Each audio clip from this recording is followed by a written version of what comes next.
ഇതൊന്ന് കത്തിച്ച മാഷേ.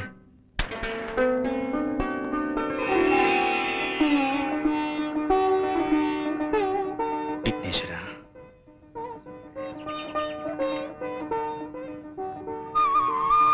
ഇതോടുകൂടി എന്റെ എല്ലാ തടസ്സവും മാറ്റിത്തരണേ. ഇപ്രാവശ്യമെങ്കിലും എനിക്ക് ഈ ജോലി കിട്ടണേ.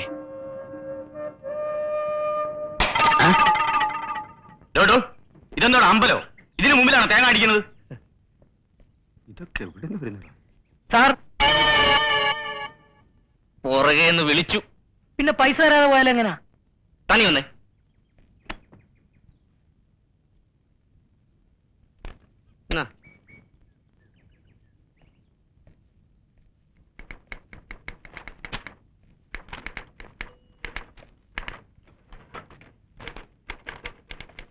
Good morning. Good morning sir. Good morning. ഞാൻ ഒരു ജോലിക്ക് അപ്ലൈ ചെയ്തിരുന്നേ. അച്ഛൻ ജോലിയിൽ നിന്ന് മരിച്ചുകൊണ്ട് പകരം എനിക്ക് കിട്ടേണ്ട ജോലിയാ. 1982 ഇവിടെ ഉണ്ടായ തീപിടുത്തത്തിൽപ്പെട്ട എന്റെ അച്ഛൻ മരിച്ചത്. താന്റെ അവിടെ ചെന്ന് പറ. അവിടെയാ? ഓ,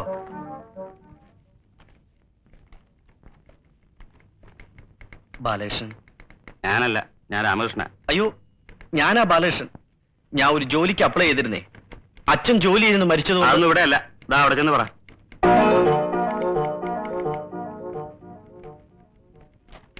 എന്താ? ഞാൻ ഒരു ജോലിക്ക് അപ്ലൈ ചെയ്തിരുന്നേ. അച്ഛൻ ജോലിയിൽ നിന്ന് മരിച്ചുകൊണ്ട് പകരം എനിക്ക് കിട്ടേണ്ട ജോലിയാ. അതൊന്നും ഇവിടെ അല്ല, അവിടെ പറ. അയ്യോ, ആദ്യം അവിടെ പറഞ്ഞേ, അപ്പൊ ഇവിടെ പറയാൻ പറഞ്ഞു. ഞാനിവിടെ പുതിയ ആളാ, അവിടെ ചെന്ന് പറ.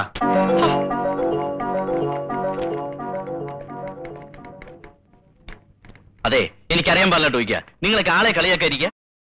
താൻ ഇതുവരെ പോയില്ലേ? ഇല്ല, ജോലിയും കൊണ്ടേ പോകുന്നുള്ളൂ. ഇയാളെ കൊണ്ട് വലിയ ശല്യമായല്ലോ. ആരാണ് ഇയാള്?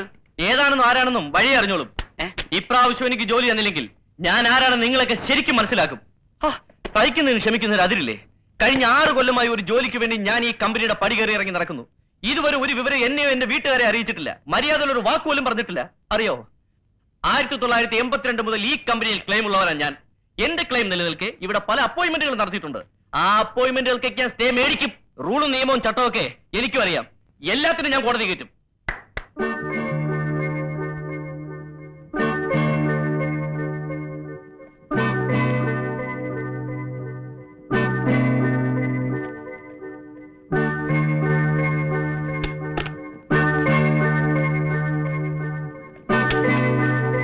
തന്റെ ആർക്കാ അവിടെ ജോലി ഉണ്ടായിരുന്നത്? അച്ഛന്. എന്താ പേര്? ബാലകൃഷ്ണൻ. മരിച്ചത്? ബാലകൃഷ്ണൻ ഞാനാ. മരിച്ചത് എന്റെ അച്ഛൻ പീതാംബരൻ. 1982 ഡിസംബർ 3-ാം തീയതി. തന്റെ അച്ഛനോടൊപ്പം മരിച്ച ഒരു ശിവശങ്കര പണിക്കരുണ്ട്. അയാളുടെ അവകാശികളും ഇത്തവണത്തെ വേക്കൻസി ആവശ്യപ്പെട്ടുകൊണ്ട് വന്നിട്ടുണ്ട്. ഫസ്റ്റ് പ്രിഫറൻസ് അവർക്ക്. അയ്യോ, അതെങ്ങനാ? അയാളെക്കാൾ മുമ്പ് മരിച്ചത് എന്റെ അച്ഛനാ. രണ്ടും ഒരു ദിവസം തന്നെ അല്ലയോ? അല്ല സാർ, എന്റെ ഈ സർട്ടിഫിക്കറ്റുകളുണ്ട്, നോക്ക്. ദേ, രണ്ടുപേരും ഡെത്ത് സർട്ടിഫിക്കറ്റുകളാ. അയാളേക്കാൾ അരമണിക്കൂർ മുമ്പ് എന്റെ അച്ഛനെ മരണം. അതുകൊണ്ട് സീനിയോറിറ്റി അച്ഛനാ. മരണത്തിലുണ്ടോടോ സീനിയോറിറ്റി? കഴിഞ്ഞ തവണ വേക്കൻസി വന്നപ്പോ ഇതേ പ്രശ്നം ഉണ്ടായതാ. അന്ന് എന്റെ അച്ഛൻ മരിക്കാൻ വെറും 10 മിനിറ്റ് താമസിച്ചു പോയെന്നും പറഞ്ഞ എനിക്ക് ആ ജോലി കിട്ടാതെ പോയത്. അതൊക്കെ ശരിയാ. ഇനി ഇതൊക്കെ ഒന്ന് എഴുതി കുത്തി വരാൻ കുറച്ച് കാലതാമസം പിടിക്കും. അതുകൊണ്ട് ഇത്തവണയും കൂടെ താനൊന്ന് ക്ഷമിച്ചേ ഒക്കൂ. അയ്യോ സാറേ, ചതിക്കല്ലേ. സാറിന് എന്നെ എന്റെ കുടുംബത്തെ പറ്റി ശരിക്കും അറിയാമേതുകൊണ്ട് സാർ ഇങ്ങനെയൊക്കെ സംസാരിക്കുന്നത്. ഇത്തവണ എനിക്ക് ജോലി കിട്ടിയില്ലെങ്കിൽ പിന്നെ ഞാൻ ജീവിച്ചിരുന്നിട്ട് കാര്യമില്ല. അത്രയ്ക്ക് പ്രശ്നങ്ങളൊന്നും എനിക്ക് നാട്ടില്. ഉള്ളത് പറഞ്ഞ ഇപ്പൊ നാട്ടിൽ നിൽക്കാൻ പറ്റാത്തൊരവസ്ഥ വന്നോണ്ടാ ഞാൻ ഇങ്ങോട്ട് പോകുന്നത്. ദേ, ഇതൊക്കെ കണ്ടോ? സത്യത്തിൽ ഞാൻ ഒളിച്ചു പോരുകയായിരുന്നു. ഇത്തവണ സാറിനെ കൈവിട്ട ഞാൻ ഇവിടെ എവിടെയെങ്കിലും കെട്ടി തൂങ്ങിച്ചാവും. ഇനിയിപ്പോ ഇതിനു വേണ്ടി താൻ ചാകുമൊന്നും വേണ്ട. ഞാൻ ഈ രേഖകളെല്ലാം കൂടെ വെച്ച് ഹെഡ് ഓഫീസിലേക്ക് ഒന്ന് എഴുതാം. മതി. പിന്നെ തന്റെ ഭാഗ്യം. മതി സാർ. സാറിനെ വിശ്വസിച്ചാ ഞാനിപ്പോ ജീവിക്കുന്നത്. പൊയ്ക്കോട്ടെ സാർ. ശരി.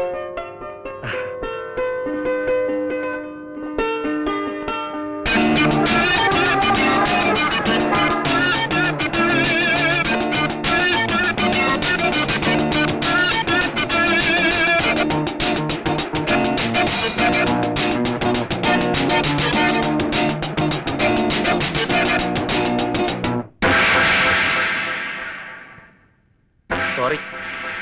It's all right.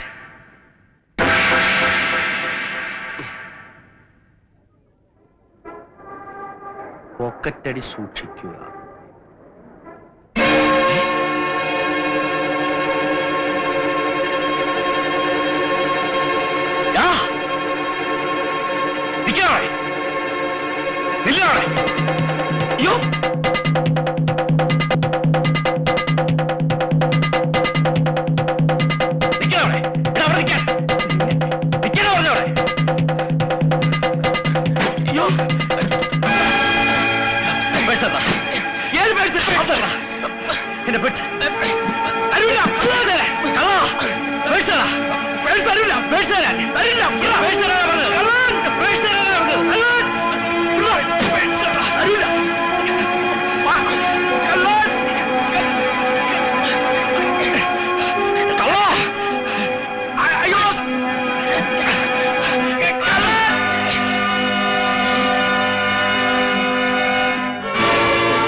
Thank you.